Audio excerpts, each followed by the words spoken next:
Ma fille m'a abandonnée dans une maison de retraite pour partir à Venise. Alors j'ai passé un coup de fil qui a tout changé. Si cette histoire vous touche, n'hésitez pas à vous abonner à la chaîne, à laisser un like et surtout, dites-moi en commentaire d'où vous écoutez cette histoire. J'adore savoir d'où viennent mes auditeurs. Merci de votre soutien. Et maintenant, place à l'histoire. Je m'appelle Eliane Morel. J'ai 68 ans et pendant 42 ans, j'ai été directrice adjointe à la Banque nationale de Paris, agence de Marseille. Mon mari, Robert, est mort il y a 6 ans d'un cancer du poumon. Nous n'avons eu qu'un seul enfant, Nathalie, ma fille unique, celle pour qui j'ai tout sacrifié, celle qui, il y a 3 semaines, m'a abandonnée dans une maison de retraite pour partir en vacances à Venise avec toute sa famille. Sauf moi. Mais je dois commencer par le début, ce matin de septembre où tout a basculé. C'était un jeudi. Le ciel de Marseille était d'un bleu éclatant, ce bleu profond de la Méditerranée, qui fait croire que tout ira bien. J'étais dans mon appartement du Vieux-Port, celui que Robert et moi avions acheté en 1983 quand Nathalie était encore petite. 3 pièces au 5e étage, avec vue sur le port. Pas immense, mais c'était chez nous. Nathalie était arrivée vers 10 heures du matin, inhabituellement joyeuse. Elle portait une robe d'été jaune que je ne lui connaissais pas, des lunettes de soleil Chanel perchées sur ses cheveux bruns. À 43 ans, ma fille était devenue une femme élégante, presque distante. Son mari, Christophe, travaillait dans l'immobilier. Ils avaient 2 enfants, Lucas, 12 ans, et Emma, 9 ans, mes petits-enfants que je voyais de moins en moins. « Maman, j'ai une surprise pour toi », avait-elle lancé en entrant, son sourire trop large, trop forcé. J'étais dans la cuisine, en train de préparer du café. « Une surprise ? Tu te souviens de ce dont on parlait l'année dernière, Venise ?» Mon cœur s'était serré. Bien sûr que je me souvenais. C'était après l'enterrement de ma sœur Pauline. Nathalie m'avait dit « Maman, quand tout ira mieux, on partira ensemble à Venise. Juste toi et moi, comme avant. » Comme avant, quand elle était petite, quand elle me racontait tout, quand j'étais encore sa maman, pas juste un distributeur automatique. « Oui, je m'en souviens, » avais-je répondu, posant les tasses sur la table. « Eh bien, c'est décidé, on part la semaine prochaine. » J'avais senti une vague de joie inonder ma poitrine. Venise, avec ma fille, enfin du temps ensemble, loin de tout. Vraiment. Oh Nathalie, c'est merveilleux. Mais il faut que tu prépares tes affaires dès maintenant, on part lundi. Alors ce week-end, fais ta valise, d'accord ? Bien sûr, bien sûr. J'avais ri, émue. Je vais préparer mes plus belles robes. Elle avait bu son café rapidement, regardé son téléphone plusieurs fois. Parfait. Je repasserai dimanche pour vérifier que tout est prêt. Et maman, prends tes médicaments aussi, hein ? Pour le cœur. J'avais froncé les sourcils. Mes médicaments ? Mais je vais bien, Nathalie. Oui, mais on ne sait jamais. Pour le voyage. Elle m'avait embrassé sur la joue, son parfum trop fort, trop sucré. À dimanche, maman. Et elle était partie. Pendant 3 jours, j'ai vécu dans une euphorie que je n'avais pas ressentie depuis des années. J'ai sorti ma vieille valise Louis Vuitton, celle que Robert m'avait offerte pour nos 20 ans de mariage. J'ai choisi mes vêtements avec soin. 2 robes légères, un châle en soie bleu marine, mes chaussures confortables mais élégantes. J'ai même acheté un nouveau rouge à lèvres chez Sephora, un rose pâle qui me rajeunissait. Le samedi, j'ai appelé mon amie Geneviève pour lui annoncer la nouvelle. « Eliane, c'est fantastique. Tu vois, je te l'avais dit. Nathalie finit toujours par penser à toi. » Je sais, j'avais tort de douter. Mais au fond de moi, une petite voix murmurait quelque chose. Un doute minuscule, presque imperceptible. Pourquoi Nathalie ne m'avait-elle donné aucun détail ? Quel hôtel ? Quel vol ? Combien de temps ? Le dimanche matin, elle est revenue, accompagnée de Christophe cette fois. Leur voiture, une Audi noire flambant neuve, était garée en double file devant l'immeuble. À travers la fenêtre, j'ai vu les enfants à l'arrière, Lucas avec ses écouteurs, Emma qui jouait sur une tablette. « Maman, tu es prête ?» Nathalie est entrée, jetant un œil rapide à ma valise. « Parfait, on y va. » « On y va maintenant. Mais le vol est à quelle heure ? » « On a le temps, ne t'inquiète pas. » Christophe a pris ma valise sans un mot. Il ne m'a même pas regardé dans les yeux. J'ai senti ce doute grandir, se transformer en une angoisse sourde. Dans la voiture, j'étais assise à l'avant, à côté de Nathalie qui conduisait. Christophe était derrière avec les enfants. Personne ne parlait. Emma a levé les yeux de sa tablette une seule fois pour me dire « Bonjour mamie », avant de replonger dans son écran. « Alors, vous êtes content pour Venise ?» avais-je tenté. Silence. « Lucas ? Emma ?»« Ouais », avait marmonné Lucas sans retirer ses écouteurs. Nathalie conduisait vite, trop vite. Nous avons quitté le centre-ville, pris l'autoroute A7 vers le nord. Je regardais défiler les panneaux. Aix-en-Provence, Avignon. Ce n'était pas la direction de l'aéroport. Nathalie, où allons-nous ? On fait un détour, maman. Quelque chose à régler avant. Mais l'avion, j'ai dit qu'on avait le temps. Sa voix était sèche, cassante. Mon estomac s'est noué. Après 40 minutes de route, nous sommes sortis à une petite ville que je ne connaissais pas. Des rues étroites, des platanes, des maisons provençales aux volets fermés. Puis, au bout d'une allée bordée de cyprès, un grand bâtiment blanc est apparu. Une pancarte, foyer les cerisiers, résidence pour personnes âgées. Mon sang s'est glacé. Nathalie, qu'est-ce que c'est que ça ? Ma voix tremblait. Je sentais mes mains devenir moites, mon cœur battre trop fort dans ma poitrine. La voiture s'est arrêtée devant l'entrée principale. Christophe est descendu immédiatement, a ouvert le coffre, sorti ma valise. « Maman, écoute !» Nathalie s'est tournée vers moi, et pour la première fois, j'ai vu quelque chose dans ses yeux. Pas de la culpabilité, de l'impatience. On a réfléchi avec Christophe. Tu ne peux pas rester toute seule à Marseille pendant qu'on est parti. C'est dangereux. Et si tu tombes ? Et si tu as un malaise ? Mais tu m'avais dit « Venise ». Je sais ce que j'ai dit. Sa voix était devenue plus dure. Mais j'ai changé d'avis. Les enfants veulent passer du temps en famille. Juste nous 4. Tu comprends, n'est-ce pas ? J'ai regardé par la vitre arrière. Emma jouait toujours sur sa tablette, totalement indifférente. Lucas avait retiré un écouteur et me fixait avec une expression vide, presque ennuyée. Combien de temps ? Ma voix n'était plus qu'un murmure. 20 jours, 3 semaines maximum, le temps qu'on se repose un peu. 3 semaines, dans cet endroit. Tu m'avais promis Venise. Les larmes montaient, je les ai ravalées. Je refusais de pleurer devant elle. Maman, arrête de faire l'enfant. C'est juste temporaire. Et regarde, c'est très bien ici. Il y a des activités, d'autres personnes de ton âge. Tu ne seras pas seule. Christophe a ouvert ma portière. Allez, Eliane, on n'a pas toute la journée. Notre vol est à 16 heures. Leur vol, pas le mien, jamais le mien. Je suis descendue de la voiture comme une automate. Mes jambes tremblaient. Une femme en blouse blanche est sortie du bâtiment, sourire professionnel plaqué sur le visage. « Madame Morel ?»« Bonjour, je suis Madame Ferraud, la directrice. Nous vous attendions. » Ils avaient tout préparé, tout planifié, sans me demander mon avis. Nathalie m'a embrassé rapidement sur les 2 joues, son parfum écœurant me donnant la nausée. « Je t'appellerai, promis, et je te rapporterai un beau souvenir de Venise. » Un souvenir. Elle allait me rapporter un souvenir du voyage qu'elle m'avait volé. « 20 jours !» a-t-elle répété en remontant dans la voiture. « Ça va passer vite, tu verras. » La voiture a démarré. J'ai regardé les feux arrière disparaître au bout de l'allée. Emma n'a même pas levé la tête. Madame Ferraud a posé une main sur mon épaule. « Venez, Madame Morel, je vais vous montrer votre chambre. » La chambre. Mon Dieu, cette chambre. 12 mètres carrés tout au plus. Un lit médicalisé avec des barres en métal, une table de nuit en aggloméré, une armoire qui sentait le renfermer, une fenêtre qui donnait sur un parking. Les murs étaient d'un beige déprimant, le sol en linoléum gris. Un crucifix était accroché au-dessus du lit. « Voici la salle de bain », a dit Madame Ferraud en ouvrant une porte. Une douche avec un siège en plastique, des barres d'appui partout.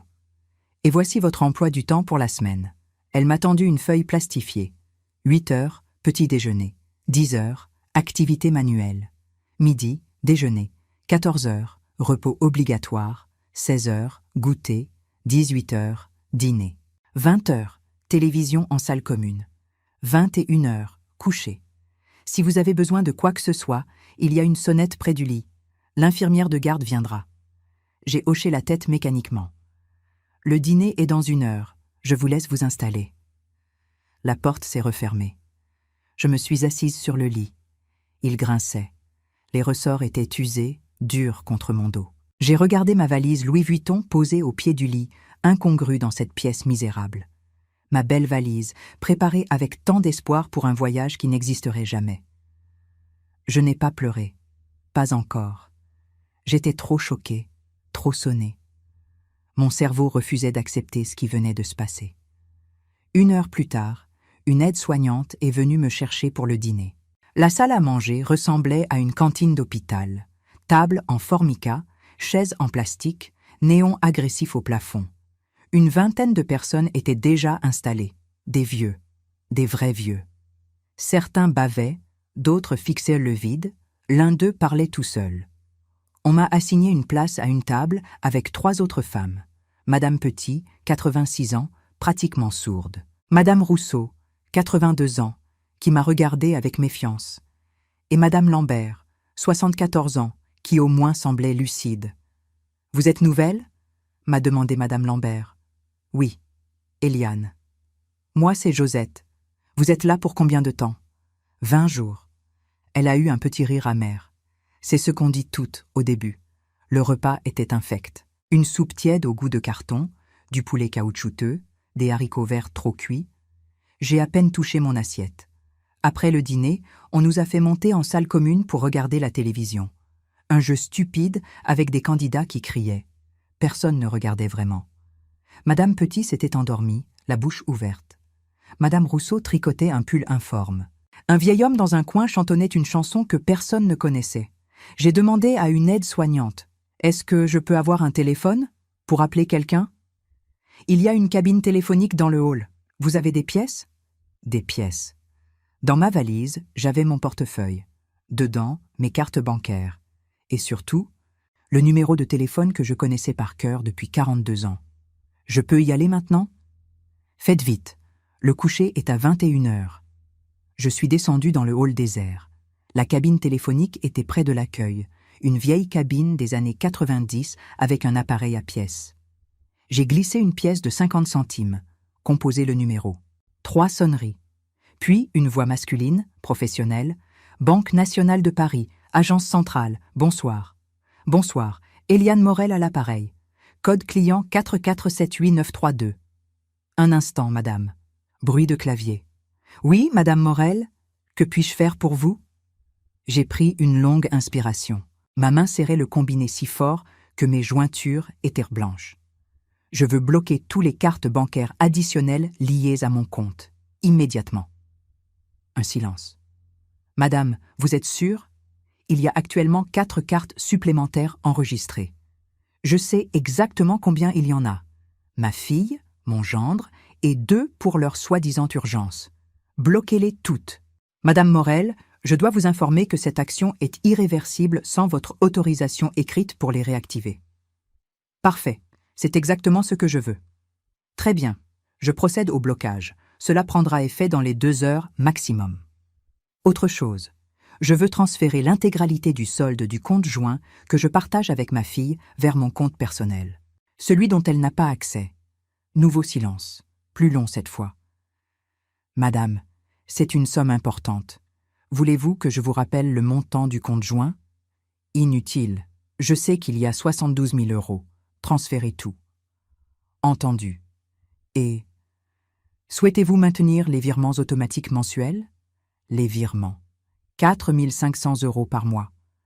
Pour payer l'appartement de Nathalie dans le 6e arrondissement de Marseille, pour payer l'école privée des enfants, pour payer leur voiture, leurs vacances, leur vie entière. Annulez tous les virements automatiques, tous. Madame, puis-je me permettre de vous demander si tout va bien ? J'ai souri dans le noir du hall désert. Tout va très bien. Pour la première fois depuis longtemps, tout va parfaitement bien. Très bien, madame.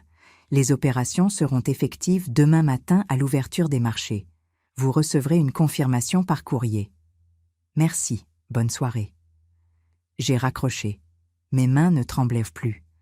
Mon cœur battait calmement, régulièrement. Une sensation étrange m'envahissait.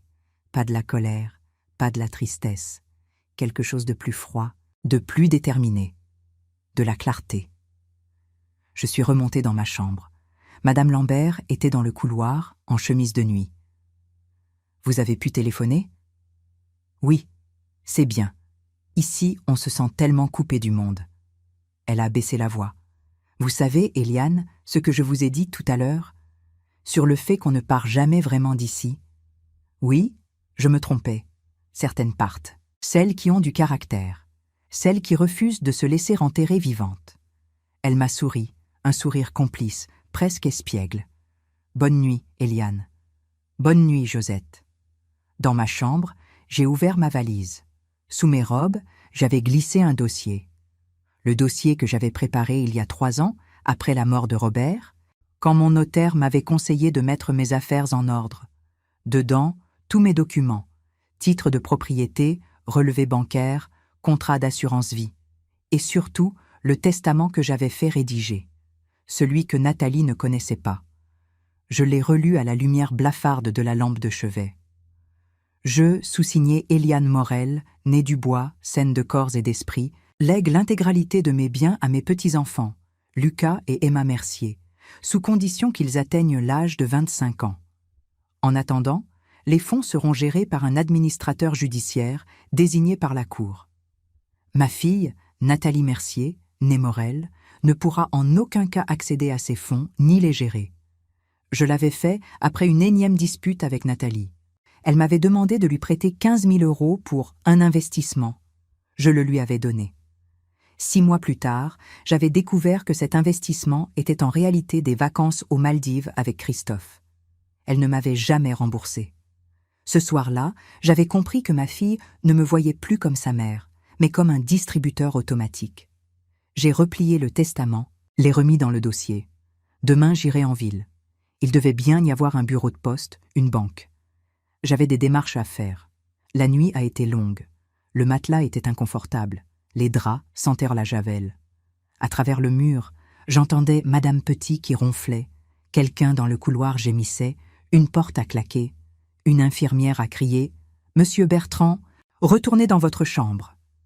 J'ai regardé le plafond pendant des heures, les yeux grands ouverts dans le noir.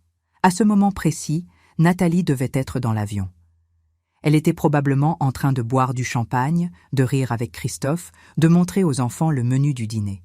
« Regardez les enfants, on va manger italien ce soir. » Elle pensait que j'étais ici, dans cette chambre sordide, abandonnée, cassée.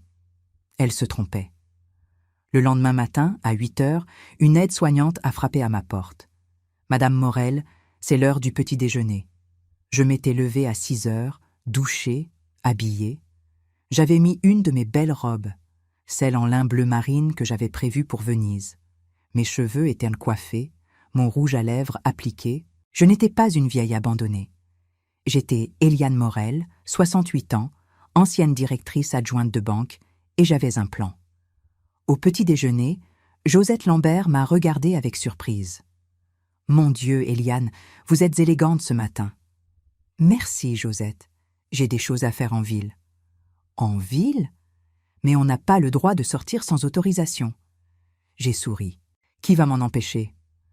Après le petit déjeuner, je suis allée voir Madame Ferraud dans son bureau. « Madame Morel, que puis-je faire pour vous ? » « Je vais sortir quelques heures. J'ai des affaires personnelles à régler. » Elle a froncé les sourcils.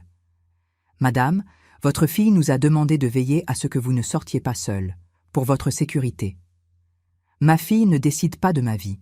Ma voix était calme, mais ferme. Je suis ici de mon plein gré, et je peux partir quand je veux, n'est-ce pas ? Madame Ferraud a hésité. Eh bien, techniquement oui, mais... Alors je sors. Je serai de retour pour le déjeuner. Je suis partie avant qu'elle puisse répondre. Le village le plus proche était à 20 minutes à pied. Une petite commune provençale endormie, avec une place centrale, une boulangerie, une pharmacie, et surtout une agence de la Banque nationale de Paris. Je suis entrée. Le directeur, M. Girard, un homme d'une 50aine d'années, aux tempes grisonnantes, m'a reçu immédiatement quand j'ai décliné mon identité. Madame Morel, c'est un honneur. Votre dossier client, je dois dire que c'est impressionnant. Merci, monsieur Girard. Je viens confirmer les opérations que j'ai demandées hier soir. Il a vérifié son ordinateur. Oui, tout a été effectué ce matin. Les cartes additionnelles sont bloquées, le transfert est finalisé. Votre compte personnel affiche maintenant un solde de 382 000 €. 382 000 €, l'héritage de Robert, mes économies de toute une vie. L'argent que Nathalie pensait pouvoir utiliser indéfiniment. Parfait. Maintenant, j'ai une autre demande. Monsieur Girard a sorti un carnet de notes. Je vous écoute, Madame Morel. Je veux retirer la procuration que ma fille a sur mon compte principal. Immédiatement. Il a relevé la tête, surpris. La procuration? Mais, Madame, c'est une décision importante. Votre fille ne pourra plus effectuer aucune opération en votre nom. Vous êtes certaine? Absolument certaine. Et je veux également modifier les bénéficiaires de mon assurance vie. Actuellement, ma fille est la seule bénéficiaire. Je veux la retirer. Monsieur Girard a posé son stylo. Son regard était devenu plus grave. Madame Morel, pardonnez-moi, mais je dois vous poser la question. Y a-t-il un problème avec votre fille? J'ai souri. Un sourire triste, je suppose. Disons qu'elle vient de m'apprendre une leçon importante, et je vais lui en apprendre une en retour. Je comprends. Il n'a pas insisté. 40 ans de carrière dans la banque, il avait dû voir des dizaines de drames familiaux. Très bien. Pour la procuration, je peux effectuer la révocation immédiatement. Pour l'assurance vie, il faudra signer de nouveaux documents. Qui souhaitez-vous désigner comme nouveaux bénéficiaires? Mes petits-enfants, Lucas et Emma Mercier, à parts égales. Mais avec une clause, les fonds ne seront débloqués qu'à leurs 25 ans et gérés par un administrateur judiciaire en attendant. C'est sage, cela protège les enfants. Il a tapé sur son clavier. Je prépare les documents. Vous pouvez patienter quelques minutes? J'ai attendu dans son bureau, regardant par la fenêtre la place du village. Une vieille femme donnait à manger aux pigeons. Un couple se promenait main dans la main. La vie continuait, normale, paisible. Pendant que la mienne venait de basculer. 20 minutes plus tard, j'ai signé 7 documents différents. Ma main ne tremblait pas. « C'est fait ?»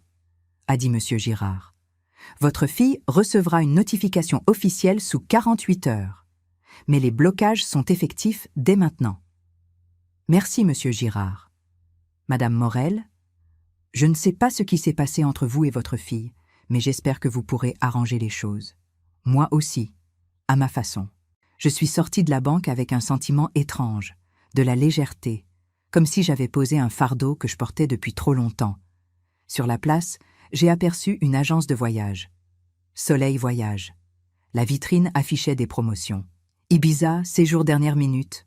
Je suis entrée. Une jeune femme blonde m'a accueillie avec un sourire commercial. « Bonjour, madame. Je peux vous aider ?»« Oui. Je voudrais partir à Ibiza. Demain, si possible. » Elle a cligné des yeux. « Demain? Vous voyagez seule ?»« Absolument seule. »« Eh bien, laissez-moi vérifier. » Elle a tapé sur son ordinateur. « J'ai un vol demain après-midi, départ de Marseille, arrivé à Ibiza à 18 heures. Pour combien de nuits? 3 semaines. 3 semaines, c'est merveilleux. Vous avez une préférence pour l'hôtel? Le meilleur que vous ayez, avec vue sur la mer. Je ne veux pas économiser. Elle m'a montré plusieurs options. J'ai choisi le plus cher, l'hôtel Torre del Mar, 5 étoiles, suite avec terrasse privée, 780 € la nuit. Parfait, je prends. Excellent choix, madame. Avec le vol, cela fait 16 400 € au total. J'ai sorti ma carte bancaire. Aucun problème. Pendant qu'elle finalisait la réservation, je sentais une excitation monter en moi. Une sensation que je n'avais pas éprouvée depuis quand? Depuis mes 20 ans peut-être, quand tout était encore possible, quand la vie était une aventure. Voilà, c'est confirmé. Votre vol part demain à 15h30 de l'aéroport Marseille-Provence. Je vous envoie tous les documents par email. Merci, mademoiselle. En sortant de l'agence, j'ai regardé l'heure. 11h30. J'avais encore le temps. J'ai trouvé un petit café sur la place, commandé un verre de rosé et une salade niçoise. Le serveur, Un homme d'une 60aine d'années m'a regardé avec curiosité. « Vous n'êtes pas d'ici, n'est-ce pas ?»« Non, je suis juste de passage. »« Vous avez l'air heureuse. Ça fait plaisir à voir. Je le suis, pour la première fois depuis longtemps. » Pendant que je déjeunais, mon téléphone a vibré. Un message de Nathalie. Le premier depuis son départ. « Maman, on est bien arrivé à Venise. L'hôtel est magnifique. Les enfants sont ravis. Je t'appellerai ce soir. Bisous. » Pas de « comment vas-tu » Pas de « tu ne nous manques pas trop ?» Juste une mise à jour, comme on enverrait une carte postale à un voisin. Je n'ai pas répondu. J'ai fini mon déjeuner, payé, et suis rentrée au foyer Les Cerisiers. Madame Ferraud m'attendait dans le hall, l'air contrarié. « Madame Morel, vous êtes partie 3 heures. » Nous étions inquiets. Je vous avais prévenu que j'avais des affaires à régler. « Oui, mais votre fille... » « Ma fille n'a rien à dire. Je suis une adulte, Madame Ferraud. Une adulte parfaitement capable de décider de sa vie. » Elle a ouvert la bouche, puis l'a refermée. « Très bien. Le déjeuner est terminé, mais je peux demander à la cuisine de vous préparer quelque chose. »« Ce n'est pas nécessaire. J'ai déjeuné en ville. Je suis montée dans ma chambre. J'ai sorti de nouveau ma valise, refait mon sac. Cette fois, pas pour Venise, pour Ibiza, pour moi. Josette Lambert a frappé à ma porte dans l'après-midi. « Eliane, je peux entrer ?»« Bien sûr, Josette. » Elle est entrée, a vu ma valise ouverte sur le lit. « Vous partez ?»« Demain, pour 3 semaines. » Ses yeux se sont écarquillés. « 3 semaines ? Mais votre fille a payé pour 1 mois ici. » Ma fille va devoir apprendre que son argent ne peut pas tout acheter. Surtout pas ma dignité. Josette s'est assise sur la chaise près de la fenêtre. Elle avait l'air émue. « Vous savez, Eliane, je suis ici depuis 2 ans. Ma fille me visite 1 fois tous les 3 mois. À chaque fois, elle me promet de me reprendre chez elle. À chaque fois, elle trouve une excuse. Le travail, les enfants, le manque de place. Pourquoi vous restez ? Parce que j'ai peur. Peur d'être seule. Peur de ne plus avoir d'argent. Peur de déranger. » Elle m'a regardée avec une intensité soudaine. « Mais vous n'avez pas peur. » « J'ai peur, Josette. Mais j'ai plus peur encore de finir ma vie en regrettant de ne pas avoir eu le courage de vivre. » Elle a souri, les larmes aux yeux. « Vous êtes courageuse. » »« Non, je suis juste fatiguée d'être traitée comme un meuble qu'on range dans un coin. » Nous avons parlé pendant 1 heure. Elle m'a raconté sa vie, son mari mort, ses 3 enfants qui ne venaient jamais, ses petits-enfants qu'elle ne voyait que sur des photos Facebook. Une vie entière réduite à une chambre de 12 mètres carrés. Quand elle est partie, elle m'a serrée dans ses bras. « Profitez d'Ibiza pour moi aussi, d'accord ? » Promis. Le soir même, à 19h, mon téléphone a sonné. Nathalie. J'ai hésité un instant avant de décrocher. « Allô ? Maman, comment tu vas ? Le foyer est bien ?» Sa voix était joyeuse, insouciante, comme si de rien n'était. Comme si elle ne m'avait pas abandonnée dans un mouroir. « Ça va ? Et Venise ? » ?»« Oh, c'est magnifique. On a pris une gondole cet après-midi. Les enfants ont adoré. Et ce soir, on va manger dans un restaurant sur le Grand Canal. Tu aurais adoré, maman. Tu aurais adoré. Au conditionnel, comme si j'étais déjà morte. J'en suis sûre. Et toi, tu as fait quoi aujourd'hui ? Des activités au foyer ? » ?»« J'ai fait des courses, préparé des affaires. »« C'est bien, c'est bien.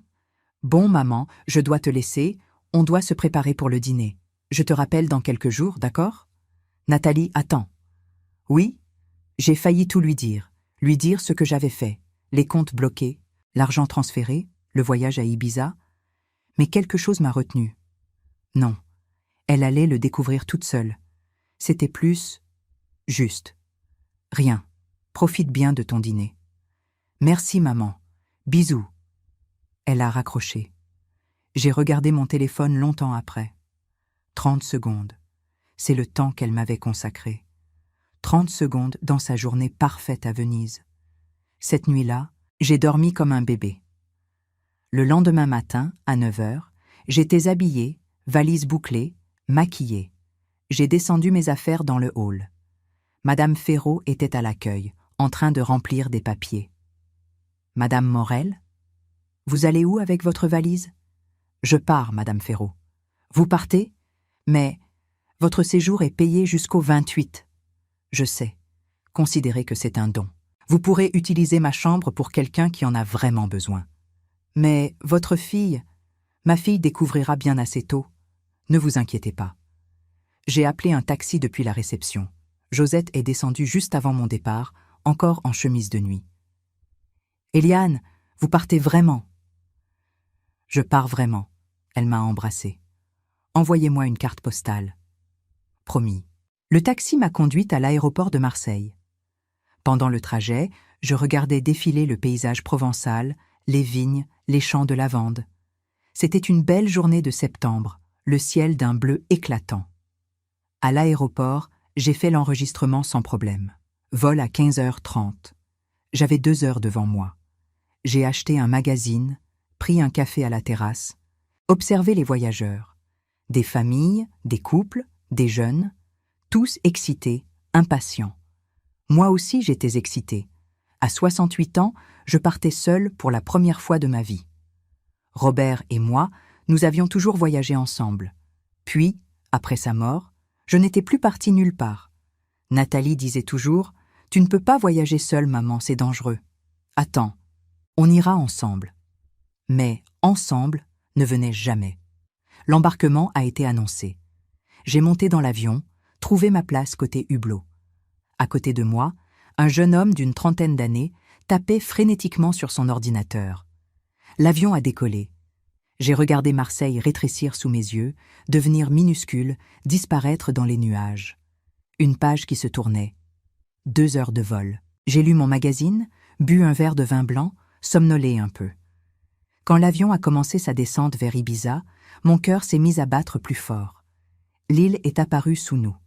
Turquoise, dorée, magnifique. Nous avons atterri à 18h15. La chaleur m'a frappée dès la sortie de l'avion. Une chaleur douce, méditerranéenne, différente de celle de Marseille, plus sauvage. L'hôtel avait envoyé une voiture me chercher. Un chauffeur en costume tenait une pancarte. « Madame Morel ». Je me suis sentie importante, respectée. Le trajet jusqu'à l'hôtel a duré 21 minutes. Nous avons longé la côte, traversé des villages blancs, des plages de sable fin. C'était magnifique. L'hôtel Torre del Mar était somptueux. Architecture blanche moderne, piscine à débordement, palmiers partout. À la réception, une jeune femme espagnole m'a accueilli avec un sourire chaleureux. « Bienvenida, Señora Morel, nous sommes ravis de vous accueillir. Vous allez adorer votre suite. » La suite. Mon Dieu, la suite. 80 mètres carrés. Chambre immense avec lit king size, salon avec canapé blanc, salle de bain en marbre avec baignoire et douche séparées. Et surtout, une terrasse de 30 mètres carrés avec vue directe sur la mer Méditerranée. J'ai posé ma valise, ouvert les portes-fenêtres, suis sortie sur la terrasse. Le soleil se couchait. Le ciel était orange, rose, violet. La mer scintillait. On entendait le bruit des vagues, des rires au loin, de la musique douce. Je me suis assise sur un transat. J'ai fermé les yeux. Le vent caressait mon visage. Pour la première fois depuis 6 ans, depuis la mort de Robert, je me sentais en paix. Mon téléphone a vibré. Un message de Nathalie. « Maman, j'ai essayé d'acheter des souvenirs avec ma carte, mais ça ne marche pas. Tu peux vérifier avec la banque? Bisous. » J'ai souri. Ça commençait. Je n'ai pas répondu. Le lendemain matin, je me suis réveillée à 9h. Pas de réveil, pas d'emploi du temps imposé, pas d'aide-soignante qui frappe à la porte.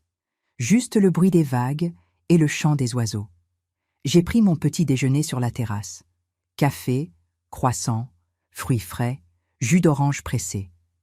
Le serveur, un jeune homme espagnol charmant, m'a apporté un journal français. « Pour vous, madame, passez une excellente journée. » Après le petit déjeuner, je suis descendue à la piscine.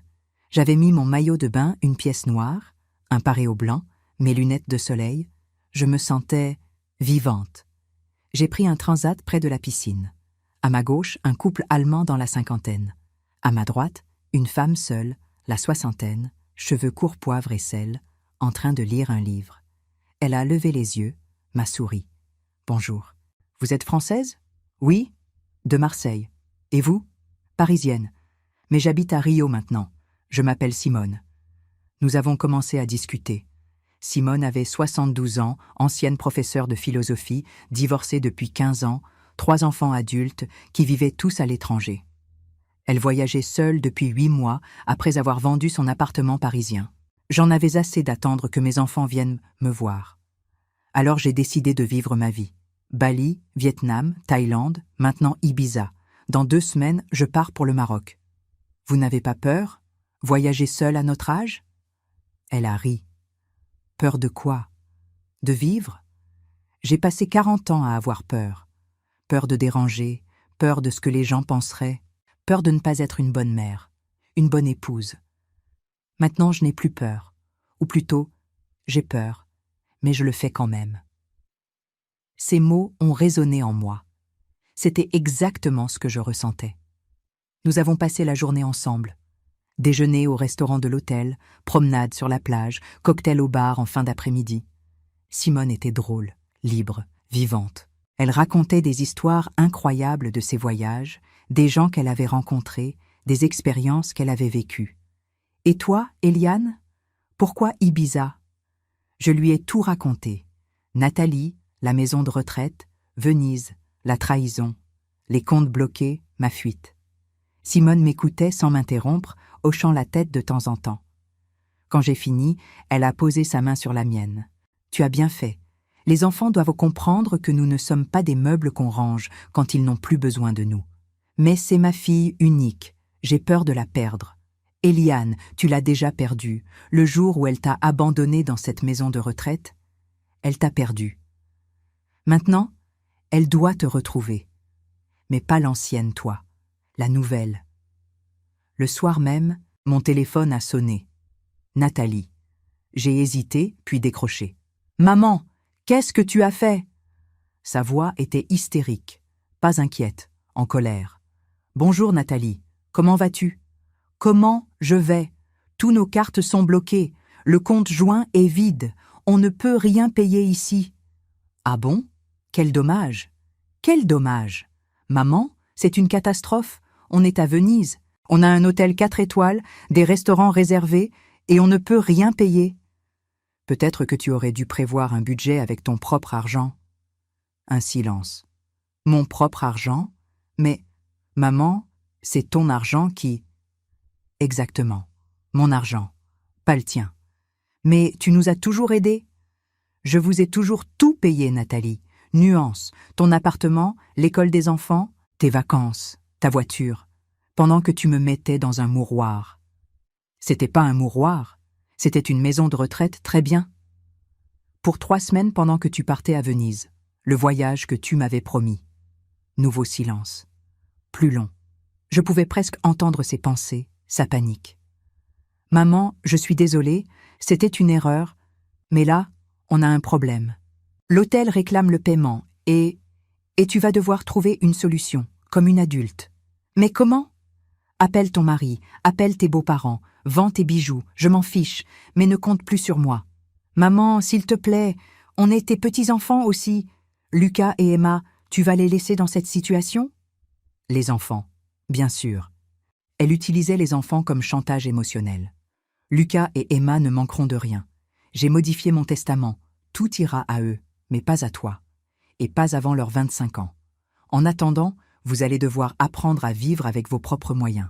Tu es cruelle. Non, Nathalie, je suis juste. J'ai raccroché. Mes mains tremblaient, mais pas de peur, d'adrénaline. Simone, qui avait entendu une partie de la conversation depuis le bar, m'a fait signe. « Viens, on va fêter ça avec du champagne. » Nous avons bu du champagne sur la terrasse de l'hôtel, regardant le soleil se coucher sur la mer. D'autres clients se joignaient à nous. Un couple britannique dans la soixantaine, une Australienne de 75 ans qui voyageait en van à travers l'Europe, un Français de 70 ans, veuf, qui venait d'acheter un voilier. Pour la première fois depuis des années, j'étais entourée de gens qui ne me voyaient pas comme une vieille femme inutile, mais comme une personne, avec des histoires, des rêves, une vie. Les jours suivants ont été magnifiques.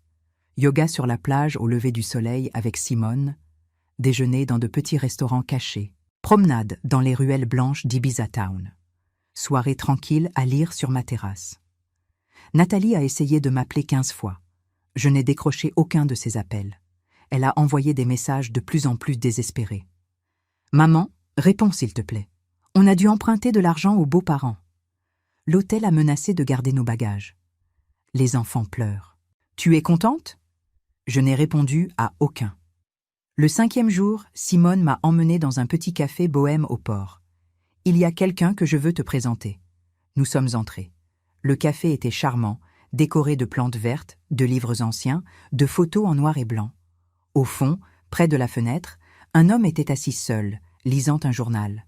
Cheveux blancs courts, lunettes fines, chemise en lin bleu ciel. L'allure d'un intellectuel. Il a levé les yeux quand nous sommes approchés.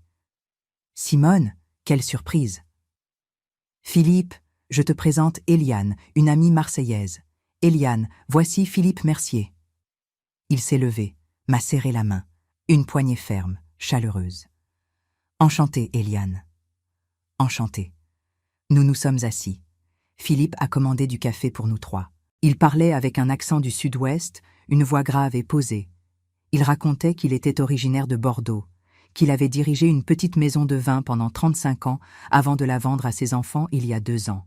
« Ma femme est morte il y a 4 ans. Cancer. Après ça, je ne savais plus quoi faire de ma vie. Mes enfants voulaient que je reste à Bordeaux, près d'eux. Mais j'ai tout fait. Alors j'ai acheté un petit appartement ici, à Ibiza. Je passe 6 mois par an ici, 6 mois à Bordeaux. »« Vous ne vous sentez pas seul ?» j'ai demandé. Il a souri. « Au début, oui, beaucoup.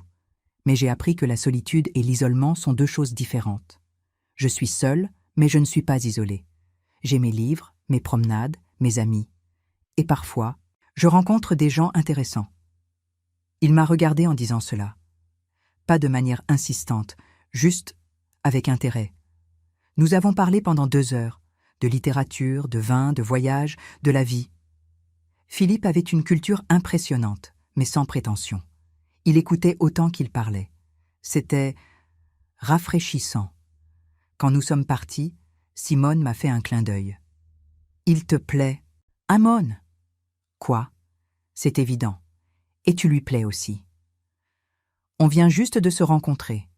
Et alors, à notre âge, on n'a pas le temps de jouer. » Le lendemain, Philippe m'a envoyé un message. Simone lui avait donné mon numéro. « Eliane, j'ai passé un excellent moment hier. Seriez-vous libre pour dîner ce soir ? Je connais un petit restaurant sur les falaises. La vue est magnifique. » J'ai hésité. Puis j'ai pensé, pourquoi pas ? Qu'est-ce que j'avais à perdre ? Avec plaisir. Il est venu me chercher à l'hôtel à 19h30. Il conduisait une vieille Jeep décapotable, portait un pantalon beige et une chemise blanche. Simple, élégant. Le restaurant était incroyable. Perché sur une falaise, tables en bois, guirlandes lumineuses, vue panoramique sur la mer. On entendait le bruit des vagues qui se fracassaient en contrebas. Nous avons commandé du poisson grillé, du vin blanc local. Philippe m'a raconté sa vie. Son enfance dans les vignes, ses études d'œnologie, son mariage avec Anne, leur vie ensemble, leur maison de vin qui avait failli faire faillite 3 fois avant de réussir. Et vos enfants, ils s'occupent bien de l'affaire. Ils la font prospérer même. Mon fils, Thomas, a un talent naturel pour le commerce. Ma fille, Claire, s'occupe de la partie technique. Ils forment une bonne équipe. Vous ne regrettez pas d'avoir vendu ? Il a réfléchi. Au début, oui, c'était toute ma vie. Mais Anne me manquait tellement que je ne pouvais plus rester là-bas. Chaque coin de cette maison me rappelait elle. Alors j'ai vendu, j'ai donné l'argent aux enfants et je suis partie. Ils n'ont pas essayé de vous retenir ? Si. Ils voulaient que je reste, que je vive chez l'un d'eux, que je sois le grand-père à plein temps. Mais je ne voulais pas devenir un fardeau. Un fardeau. J'ai répété le mot, pensant à Nathalie. Vous comprenez, n'est-ce pas ? Il m'a regardé intensément. Simone m'a parlé un peu de votre situation. Elle vous a dit quoi ? Que vous êtes ici pour vous retrouver, que votre fille vous a blessé. Elle ne m'a pas donné de détails. J'ai pris une longue inspiration et je lui ai tout raconté. Tout. La promesse de Venise, la maison de retraite, l'abandon, les comptes bloqués, ma fuite. Il m'a écouté sans m'interrompre, hochant parfois la tête. Quand j'ai fini, il a pris ma main sur la table. Vous avez été courageuse. Courageuse? J'ai l'impression d'avoir été cruelle. Non. Vous avez posé des limites. C'est différent. Les enfants doivent comprendre que nous sommes encore des êtres humains avec des besoins, des désirs, une dignité. Pas des distributeurs de billets ou des babysitters gratuits. Mais elle est ma fille unique. Si je la perds, vous ne la perdrez pas. Mais elle doit vous perdre d'abord, pour comprendre votre valeur. Ces mots m'ont touché profondément. Nous sommes restés silencieux un moment, regardant la mer sous la lune. Et vous, Philippe? Vous ne vous sentez pas coupable d'avoir quitté vos enfants? Au début, terriblement. Mais j'ai réalisé quelque chose. En restant là-bas, par culpabilité, je leur aurais transmis une leçon terrible, qu'il faut se sacrifier pour les autres, même au prix de son propre bonheur. Est-ce vraiment ce que je voulais leur enseigner? Non, bien sûr que non. Nous avons fini le dîner, puis Philippe m'a ramené à l'hôtel. Devant l'entrée, il m'a dit « Eliane, j'aimerais beaucoup vous revoir. » Moi aussi, Philippe. Demain, je pourrais vous faire visiter l'intérieur de l'île, les villages blancs, les marchés hippies, avec plaisir. Il m'a embrassé sur la joue. Sa barbe naissante piquait légèrement ma peau. Une sensation que je n'avais pas ressentie depuis 6 ans. Les jours suivants ont été magiques. Philippe et moi passions tout notre temps ensemble. Il m'a fait découvrir Ibiza, au-delà des plages et des hôtels. Des petits villages perchés dans les collines, des marchés artisanaux, des criques secrètes accessibles seulement à pied. Nous parlions de tout. De nos vies passées, de nos regrets, de nos espoirs pour l'avenir. Il me faisait rire. Il m'écoutait. Il me regardait comme si j'étais encore une femme désirable, pas juste une vieille dame. Un soir, après un dîner chez lui, un petit appartement simple mais élégant, avec vue sur la mer, nous étions sur le balcon, un verre de vin à la main. « Eliane, je dois te dire quelque chose. » Mon cœur s'est serré. « Oui ?» Je n'ai pas ressenti ça depuis la mort d'Anne. Cette légèreté, cette joie. Tu me fais sentir vivant. J'ai senti les larmes monter. Philippe, je sais que c'est rapide. Je sais qu'on se connaît depuis à peine 2 semaines, mais à notre âge, on n'a pas le luxe du temps. Alors je te le dis directement, je tiens à toi. Beaucoup. Moi aussi, Philippe, moi aussi. Il m'a embrassé, un vrai baiser. Doux, tendre, respectueux. Mon premier baiser depuis la mort de Robert. J'ai pleuré après. Pas de tristesse, de soulagement. D'être encore capable de ressentir ça. D'être encore vivante. Cette nuit-là, je suis restée chez lui. Nous avons parlé jusqu'à l'aube, blottis l'un contre l'autre sur son canapé, regardant le soleil se lever sur la Méditerranée. Pendant ce temps, à Venise, Nathalie vivait un cauchemar. Elle m'a envoyé un message le lendemain. « Maman, on rentre plus tôt. On a plus les moyens de rester. On sera à Marseille après-demain. On viendra te chercher au foyer. Venir me chercher, comme si j'étais un colis qu'on avait mis en garde. » J'ai répondu « Inutile, je ne suis plus au foyer. » Elle a appelé immédiatement. Cette fois, j'ai décroché. « Comment ça, tu n'es plus au foyer ?» Exactement ce que j'ai dit. Mais où es-tu? Quelque part où je suis heureuse. « Maman, ce n'est pas le moment de jouer. On a tout perdu à cause de toi. Christophe a dû emprunter à ses parents, j'ai vendu mes bijoux, on a dû prendre un vol low cost avec escale. Les enfants sont traumatisés. » Traumatisés? Par quoi? Par le fait de voyager comme des gens normaux? Par le fait que leur grand-mère nous a lâchés? Non, Nathalie. Par le fait que leur mère m'a lâché en premier. Ils viennent juste de découvrir que les actions ont des conséquences. Des conséquences? Maman, on a été humiliés? Le personnel de l'hôtel nous regardait comme des clochards. On a dû nettoyer notre chambre nous-mêmes pour réduire la facture. Emma a pleuré pendant 2 heures parce qu'elle ne pouvait pas acheter un masque vénitien.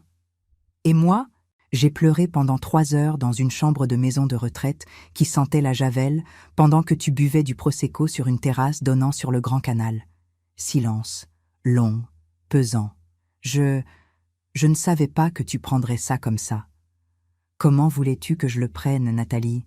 Tu m'as menti, tu m'as promis Venise, tu m'as fait croire qu'on partirait ensemble, comme tu l'avais dit. J'ai préparé ma valise avec joie, avec espoir, et tu m'as déposée dans un mouroir. C'était pas un mouroir. Arrête! Ma voix a tonné. Philippe, qui lisait sur le canapé, a levé les yeux, inquiet. J'ai respiré profondément. Arrête de minimiser, arrête de trouver des excuses. Pour une fois dans ta vie, assume ce que tu as fait. J'entendais sa respiration saccadée au téléphone. Elle pleurait peut-être. Je m'en fichais. Où es-tu ? Elle a demandé d'une voix plus petite. À Ibiza. À Ibiza ? Oui, dans un hôtel 5 étoiles, avec vue sur la mer. Je prends des cours de yoga. Je me suis fait des amis. J'ai rencontré quelqu'un. Tu as rencontré quelqu'un ? Oui, un homme merveilleux qui me traite avec respect. Imagine ça. Nouveau silence. Puis, d'une voix que je ne lui connaissais pas, « Maman, je suis désolée. » C'était la première fois qu'elle le disait. Vraiment. Je sais que j'ai été horrible, je sais que je t'ai blessée, mais je ne savais pas comment faire autrement. Christophe voulait des vacances en famille, juste nous 4, et je me suis dit que tu comprendrais. Que tu serais bien au foyer, que je ne méritais pas d'être incluse dans ta famille. Non, ce n'est pas ça. Alors c'est quoi, Nathalie ? Explique-moi, parce que de mon point de vue, tu m'as écartée comme un déchet. Elle pleurait maintenant. Vraiment. Je ne sais pas ce qui m'a pris. Christophe disait que tu ralentirais tout, que les enfants s'amuseraient moins, et j'ai écouté, au lieu de t'écouter toi. Et maintenant j'ai compris. Quand on était à Venise, sans argent, obligé de manger des sandwichs sur un banc pendant que les autres mangèrent dans des restaurants, j'ai compris ce que tu ressentais. Être écarté, être traité comme si on ne comptait pas. Bien, maman, est-ce que tu peux me pardonner ? J'ai regardé Philippe. Il m'observait, attendant ma réponse. Il a hoché la tête doucement, comme pour dire « C'est à toi de décider ». Un jour peut-être, mais pas maintenant. Maintenant, j'ai besoin de vivre ma vie, sans toi, sans tes demandes, sans tes jugements. Je comprends. Sa voix était brisée. Et l'argent ? L'argent reste bloqué. Mes virements mensuels sont annulés. Tu vas devoir apprendre à vivre avec tes moyens. Mais l'appartement que je payais, trouve un logement plus petit ou demande à Christophe de travailler plus, ou travaille toi-même davantage. Je m'en fiche, mais ne compte plus sur moi. Et les enfants ? Les enfants auront tout quand ils auront 25 ans. En attendant, apprenez-leur la valeur de l'argent au lieu de leur apprendre à profiter de leur grand-mère. Maman, j'ai dit ce que j'avais à dire. Ne me rappelle pas pendant un moment. Quand je serai prête, c'est moi qui t'appellerai. J'ai raccroché avant qu'elle ne réponde. Philippe s'est levé, m'a prise dans ses bras. Tu as été forte. J'ai été dure. Tu as été juste. Il y a une différence. Nous sommes restés enlacés un long moment. Puis Philippe a murmuré « Eliane, j'ai une proposition à te faire. » « Laquelle ? Reste, pas seulement pour les 3 semaines. Reste ici, à Ibiza, avec moi. » Mon cœur s'est arrêté. Philippe, je sais que c'est fou. Je sais qu'on se connaît depuis 2 semaines. Mais je ne me suis pas sentie comme ça depuis des années. Tu me rends heureux. Et j'ai l'impression que je te rends heureuse aussi. Tu me rends heureuse, mais ma vie est à Marseille, mon appartement, mes souvenirs. Tes souvenirs, tu les portes en toi. Et Marseille n'est qu'à 2 heures d'avion. Tu peux garder ton appartement, venir ici 6 mois par an, ou 3 mois, ou autant que tu veux, mais donne-nous une chance. J'ai regardé son visage, ses yeux bleus sincères, ses cheveux blancs ébouriffés, son sourire doux. D'accord, d'accord, d'accord, essayons. Il m'a embrassée, me faisant tournoyer comme une jeune fille. Nous avons ri, pleuré, nous sommes embrassés encore. Cette nuit-là, pour la première fois depuis 6 ans, je n'ai pas dormi seule. Les 2 semaines suivantes ont été les plus belles de ma vie. Philippe m'a présenté à ses amis, un groupe d'expatriés français, espagnols, britanniques, tous retraités, tous vivant leur meilleure vie loin des attentes familiales. Nous organisions des dîners, des sorties en bateau, des soirées poésie sur la plage. Simone est restée 1 semaine de plus pour superviser notre histoire d'amour, comme elle disait. Elle m'a aidé à prolonger ma réservation d'hôtel, puis à chercher un appartement à louer pour les prochains mois. J'en ai trouvé un parfait. Petit, 2 pièces dans le vieux quartier d'Ibiza Town, terrasse avec vue sur la cathédrale. 800 € par mois. J'ai signé pour 6 mois. Vous êtes sûr? M'a demandé le propriétaire, un vieux monsieur espagnol. 6 mois d'un coup. Absolument sûr. Philippe m'a aidé à m'installer. Nous avons acheté des meubles ensemble, choisi des rideaux, décoré les murs avec des photos de nos promenades. C'était comme jouer à la dinette, mais en vrai, en mieux. Un après-midi, alors que nous prenions le café sur ma nouvelle terrasse, mon téléphone a sonné. Numéro inconnu. Allô? Madame Morel? Monsieur Girard de la BNP. Oui, bonjour Monsieur Girard. Je vous appelle pour vous informer que votre fille, Madame Mercier, s'est présentée à l'agence ce matin. Elle demandait à rencontrer quelqu'un pour discuter de votre situation financière. Et je lui ai expliqué que sans votre autorisation écrite, nous ne pouvions rien faire. Elle était, disons, contrariée. Je m'en doute. Elle a mentionné qu'elle envisageait de contester vos décisions, juridiquement. J'ai senti une bouffée de colère. Me contester? Sous quel motif? Elle évoque une possible altération de vos facultés mentales. J'ai ri, un rire froid. Mes facultés mentales sont parfaitement intactes, Monsieur Girard. Vous pouvez en témoigner. Absolument, et je le ferai si nécessaire. Mais je voulais vous prévenir. Merci, faites-moi savoir si elle revient. J'ai raccroché, le cœur battant. Philippe m'a regardé, inquiet. Qu'est-ce qui se passe? Nathalie envisage de me faire déclarer inapte mentalement pour récupérer le contrôle de mes comptes. Elle peut faire ça? Elle peut essayer, mais elle ne gagnera pas. J'ai tous mes esprits. J'ai fait mes démarches avec un notaire, un banquier. Elle n'a aucune chance. Mais malgré mes paroles assurées, j'étais secouée, ma propre fille, prête à me faire passer pour folle juste pour récupérer de l'argent. Le lendemain, j'ai reçu un appel de mon notaire, Maître Blanchard, à Marseille.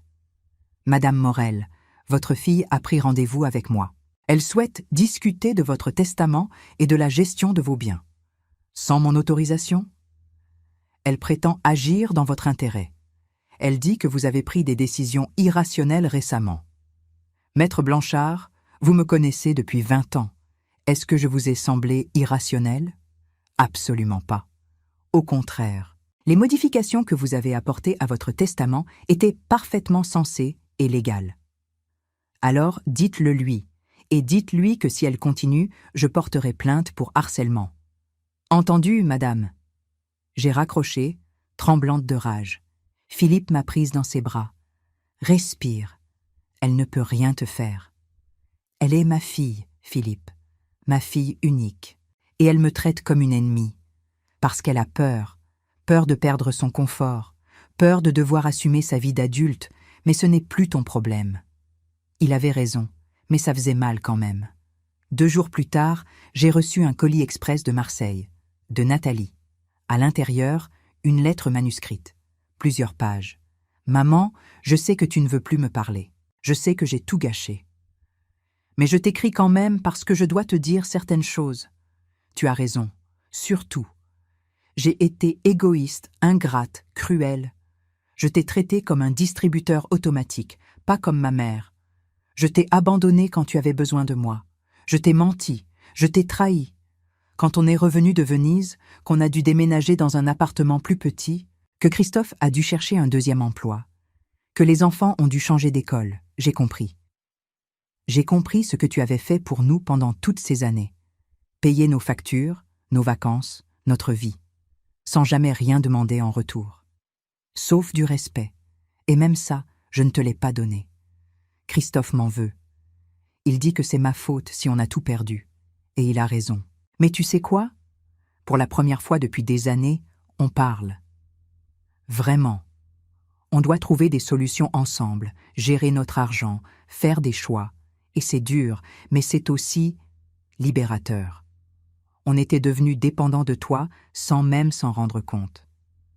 Les enfants me posent des questions. Pourquoi mamie ne vient plus? Pourquoi mamie est fâchée? Je leur ai dit la vérité, que j'avais été méchante avec toi, que tu méritais mieux.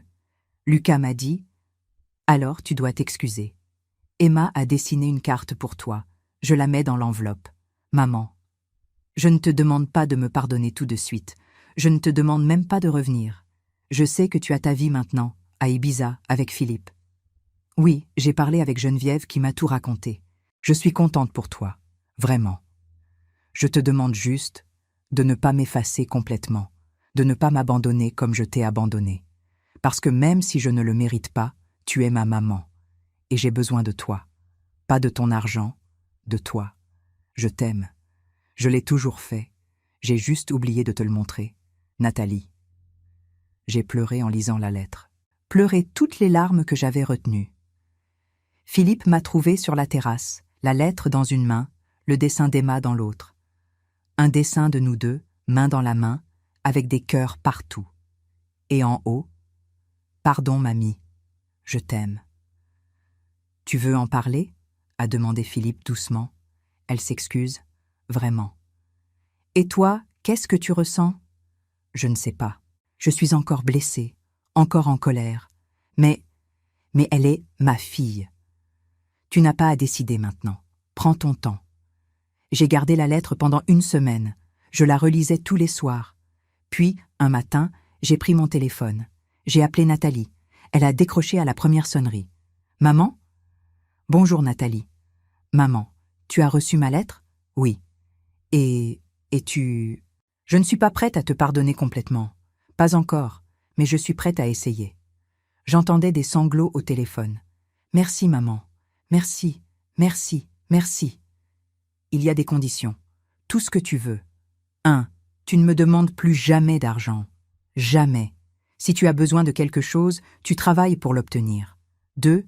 Tu respectes mes choix. Ma vie à Ibiza, Philippe. Tout. Tu n'as pas ton mot à dire. 3. Tu m'appelles 1 fois par semaine. Pas pour me demander quelque chose, juste pour parler. Pour me dire comment tu vas. Comment vont les enfants. 4. Tu viens me voir. Ici, à Ibiza. Toi, Christophe et les enfants.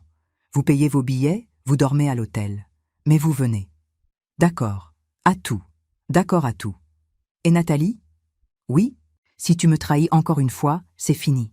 Définitivement, tu comprends ? Je comprends. Je te le promets, maman. Plus jamais. Nous avons parlé pendant 1 heure. Elle m'a raconté leur déménagement, le nouvel appartement plus petit mais lumineux, l'école publique où Lucas et Emma s'adaptaient bien. Christophe avait trouvé un 2e job comme consultant, elle avait repris son poste à mi-temps. On vit avec moins, mais on vit mieux, elle a dit. On apprécie les choses maintenant. C'est bien. Et toi ? Raconte-moi Ibiza. Raconte-moi Philippe. Alors je lui ai tout raconté. L'hôtel, Simone, Philippe, mon appartement, ma nouvelle vie. Elle écoutait, posait des questions, riait parfois. Tu as l'air heureuse, maman. Je le suis. Pour la première fois depuis longtemps. Je suis contente pour toi, vraiment. Quand j'ai raccroché, Philippe m'a embrassée. Fier de toi. C'était la bonne décision ? Il n'y a pas de bonne ou mauvaise décision. Il y a juste ta décision. Et elle vient de ton cœur. C'est tout ce qui compte. Les semaines suivantes ont été paisibles. Ma routine s'est installée. Cours de yoga 3 fois par semaine. Déjeuner avec mes nouveaux amis. Soirée avec Philippe. Tantôt chez lui, tantôt chez moi. Promenade sur la plage au coucher du soleil. Nathalie appelait tous les dimanches, comme promis. Nos conversations étaient parfois tendues, parfois chaleureuses. Mais elles existaient. C'était un début. Un matin de novembre, 3 mois après mon arrivée, Philippe m'a emmenée dans un endroit spécial. Une petite crique cachée, accessible seulement par un sentier escarpé.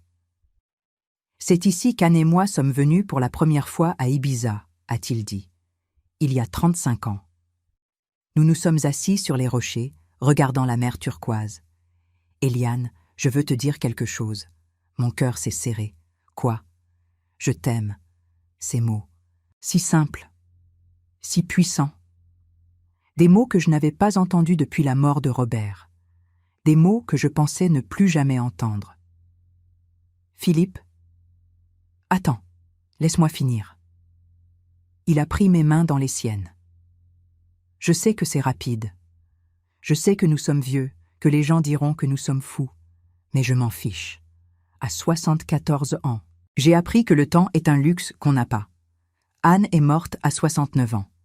Elle était en bonne santé, puis en 6 mois, elle était partie. Je ne veux pas gaspiller un seul jour sans te dire ce que je ressens. Les larmes coulaient sur mes joues. Je t'aime aussi, Philippe. Il a souri, ce sourire doux qui faisait fondre mon cœur. Alors reste avec moi, pas seulement 6 mois, pour toujours. Pour toujours?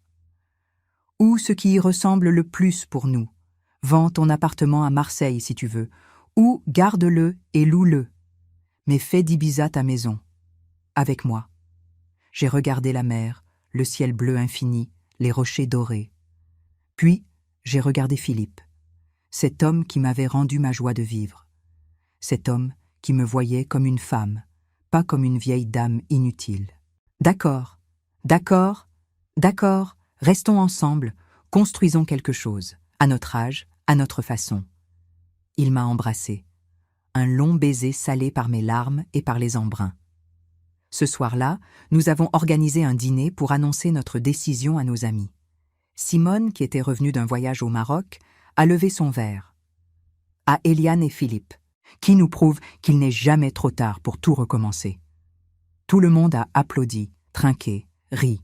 C'était parfait.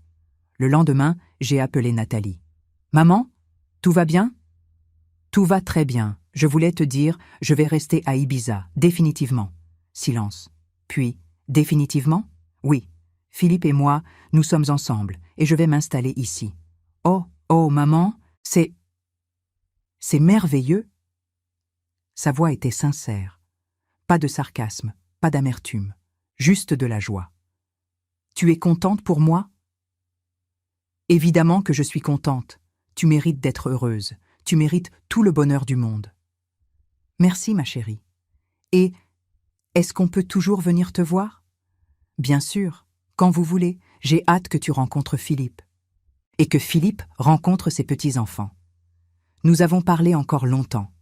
Pour la première fois depuis des années, notre conversation était légère, chaleureuse. Comme avant. Comme quand elle était petite et qu'elle me racontait ses journées d'école. En décembre, Nathalie, Christophe et les enfants sont venus passer une semaine à Ibiza. Ils ont dormi dans un petit hôtel près de la plage, ont payé leurs repas, leurs activités. Aucune demande d'argent, aucun reproche. Lucas et Emma ont adoré Philippe. Il leur a appris à faire du voilier, leur a raconté des histoires de vignes, les a emmenés visiter des grottes marines. Ils l'ont appelé « Papy Philippe » dès le 2e jour. Un soir, sur la terrasse de mon appartement, pendant que Philippe jouait aux cartes avec les enfants, Nathalie et moi sommes restés seuls un moment. « Maman, je voulais te dire, tu avais raison. Pour tout. Je sais. Non, vraiment. Tu avais raison de me punir. Tu avais raison de partir. Tu avais raison de vivre ta vie. Je ne le voyais pas avant. Mais maintenant je comprends. » Et qu'est-ce que tu comprends? Que tu n'es pas juste ma mère. Que tu es Eliane, une femme avec ses propres rêves, ses propres besoins, et que je n'avais pas le droit de t'enfermer dans le rôle de la grand-mère disponible qui paye tout. J'ai pris sa main. Je t'aime, Nathalie. Je t'aimerai toujours. Mais je ne peux plus vivre pour toi. Je dois vivre pour moi. Je sais, et je ne veux plus que tu vives pour moi. Je veux juste qu'on soit dans la vie l'une de l'autre. Différemment qu'avant, mieux qu'avant. Moi aussi. Nous sommes restées silencieuses, regardant le soleil se coucher sur la Méditerranée. Emma a crié « Mamie, papy Philippe triche aux cartes !» et nous avons ri. Le dernier soir de leur séjour, j'ai organisé un dîner dans un restaurant sur le port. Nathalie avait insisté pour payer. « S'il te plaît, maman, laisse-nous t'inviter. Juste une fois. » J'ai accepté. Pendant le repas, Philippe a levé son verre. « Je voudrais porter un toast à Eliane, la femme la plus courageuse que je connaisse. Elle m'a appris qu'il n'est jamais trop tard pour recommencer, qu'il n'est jamais trop tard pour choisir le bonheur. » Nathalie a levé son verre aussi. « À maman, qui m'a appris la leçon la plus importante de ma vie, même si j'ai mis du temps à la comprendre. » Les enfants ont levé leur verre de jus d'orange. À mamie, j'ai regardé autour de la table. Mon nouveau compagnon, ma fille, mon gendre, mes petits-enfants, ma famille. Différente de ce que j'avais imaginé, mais réelle. Vraie. À la vie, j'ai dit, à toutes ces surprises. Nous avons trinqué. Plus tard cette nuit-là, Après que Nathalie et sa famille soient rentrés à leur hôtel, Philippe et moi nous sommes promenés sur la plage. La lune était pleine, argentée sur l'eau noire. « Tu es heureuse ?» il a demandé. « Plus que je ne l'ai été depuis des années. »« Des regrets ?» J'ai réfléchi. « Un seul. J'aurais aimé avoir ce courage plus tôt. Mais peut-être que j'avais besoin de toucher le fond pour rebondir. Ou peut-être que tout arrive au bon moment. Peut-être. » Nous avons marché en silence, main dans la main, le bruit des vagues comme une berceuse. 6 mois plus tard, j'ai officiellement vendu mon appartement à Marseille. L'argent est allé sur le compte de Lucas et Emma, géré par l'administrateur jusqu'à leurs 25 ans. Nathalie n'a fait aucun commentaire. Elle avait compris. Philippe et moi avons acheté une petite maison ensemble, dans les collines d'Ibiza. 2 chambres, un jardin avec des oliviers, une terrasse avec vue sur toute l'île. C'est là que j'écris ces lignes, au soleil du matin, un café à la main, Philippe en train de lire le journal à côté de moi. Hier, j'ai reçu une lettre de Josette Lambert, mon amie du foyer Les Cerisiers. Elle aussi a trouvé le courage de partir. Elle vit maintenant chez sa nièce à Toulouse, aide au jardin communautaire, a repris la peinture. « Tu m'as inspirée », elle écrivait.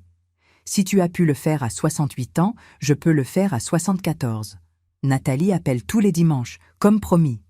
Parfois, nous parlons 5 minutes, parfois 1 heure. Nos conversations sont devenues plus authentiques, plus vraies. Elle me raconte ses difficultés, ses joies, sa vie. Je l'écoute. Je conseille quand elle demande. Je me tais quand elle a juste besoin d'être entendue. Elle et sa famille viendront nous voir cet été. 3 semaines cette fois. Ils ont économisé pendant des mois pour ce voyage. Et cette fois, je sais qu'ils viennent pour moi. Pas pour mon argent. Pour moi. Ce matin, en regardant la mer depuis ma terrasse, j'ai repensé à ce jour de septembre où tout a basculé. Le jour où Nathalie m'a abandonnée dans cette maison de retraite. Le jour où j'ai passé ce coup de fil qui a changé ma vie.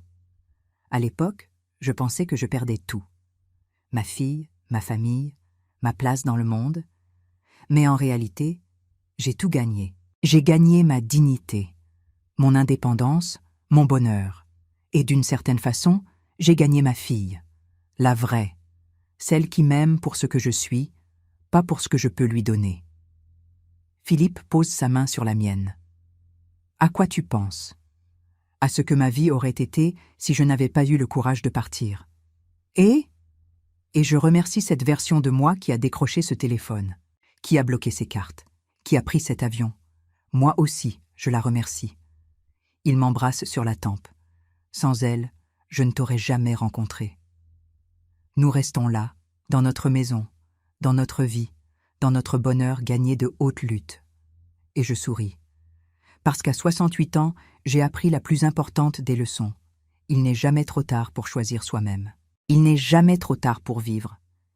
Mais il y a une chose que personne ne sait. Même pas Philippe. Même pas Nathalie. Un secret que je garde précieusement, que je révèle maintenant, au terme de cette histoire. Ce jour-là, dans la maison de retraite, quand j'ai passé ce coup de fil à la banque, ce n'était pas la première fois. J'avais tout planifié, depuis des mois. Les modifications de mon testament, les nouvelles dispositions bancaires, même le choix d'Ibiza comme destination, tout était prêt. J'attendais juste le bon moment, la goutte qui ferait déborder le vase. Quand Nathalie m'a annoncé ce voyage à Venise, j'ai su qu'elle allait me trahir. Une mère sans ces choses. Alors je lui ai tendu un piège. J'ai fait semblant d'être excitée. J'ai préparé ma valise avec joie. J'ai joué la vieille dame naïve qui croit encore aux promesses. Parce que je devais être sûre, absolument sûre. Et elle est tombée dedans. Cette maison de retraite, ce moment d'abandon, cette humiliation. C'était le test final. Et elle l'a raté. Maintenant, vous comprenez pourquoi je n'ai pas pleuré dans ma chambre ce premier soir. Pourquoi j'étais si calme au téléphone avec la banque? Pourquoi j'avais déjà mon billet d'avion réservé pour Ibiza? Parce que ce n'était pas une réaction impulsive, c'était une libération planifiée, ma vengeance froide contre des années de mépris et ma renaissance.